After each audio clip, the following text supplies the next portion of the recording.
Okay అండి, చిన్నులపాయలు కూడా చక్కగా మగ్గిపోయినాయండి.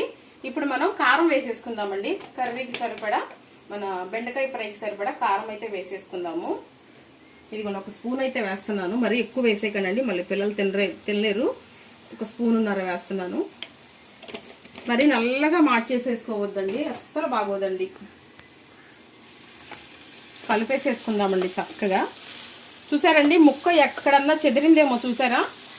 మనం హడావుడిగా తిప్పేసామనుకోండి, ముక్క అంతా చెదిరిపోతుందండి. మనం చక్కగా నీట్గా ఏదైనా సరే ప్రేమగా చేయాలండి. కర్రీసే కానీ ఏ పనైనా సరే మనం ప్రేమగా చేస్తే, మా వీడియో వెనక నుంచి మా పిల్లడు చూసారా ఎలా నవ్వుతున్నాడు. మమ్మీ జోకులు వేస్తున్నావా అంటున్నట్టుగా మాట్లాడుతున్నాడు వాడు. ఇట్లా చక్కగా కలిపేసేసుకుందాం. చూసారండి, ఎక్కడన్నా జిగురుందేమో చూసారా? ఇప్పుడు మనం కారం వేస్తాం కదా, ఇప్పుడు కూడా మనం చక్కగా మగ్గనిద్దామండి. మగ్గిన తర్వాత